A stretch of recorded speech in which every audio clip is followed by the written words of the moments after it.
Antoine Dupont, qui affronte la Namibie ce soir au stade Vélodrome avec le 15 de France, a traversé des périodes difficiles dans sa vie. Il a notamment été touché par un drame familial qui l'a totalement transformé. Ce jeudi 21 septembre, le 15 de France joue un match crucial contre la Namibie, dans la poule A de la Coupe du monde de rugby qui pour rappel se déroule dans l'Hexagone. Les tricolores n'ont pas intérêt à perdre ce match s'ils souhaitent rallier les quarts de finale dans quelques jours. Et même s'ils venaient à s'imposer ce soir au stade Vélodrome, à Marseille, ils ne seraient pas garantis de se qualifier pour la phase finale de la compétition.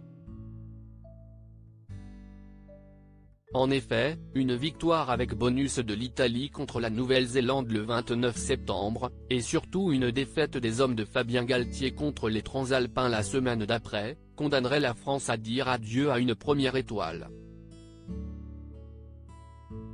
Mais nous pouvons être sûrs d'une chose, CIST que nos rugbymen se battront jusqu'au bout.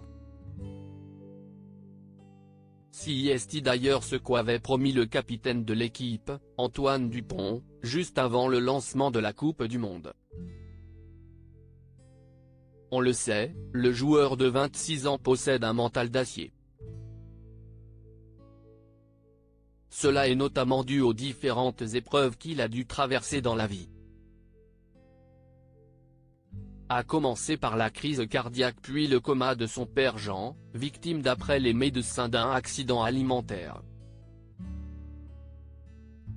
Plus précisément d'un étouffement au cours d'un repas, comme l'a rapporté Le Point dans son numéro du 14 septembre. Une double personnalité CIST sans doute à ce moment-là qu'Antoine cesse de constituer une carapace et développer une volonté hors norme de réussir au plus haut niveau, dans le rugby, a analysé Arnaud Birdley pour le magazine, lui qui travaille pour le Midi Olympique. Avant d'ajouter, ceux qui le côtoient connaissent sa double personnalité.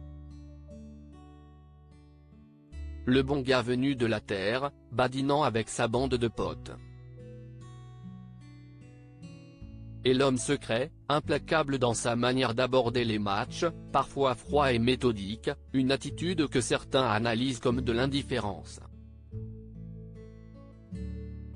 On peut alors être certain que si le 15 de France va au bout de la compétition et décroche le premier sacre de son histoire dans une Coupe du Monde, ce que tout le monde espère, Antoine Dupont y sera pour quelque chose.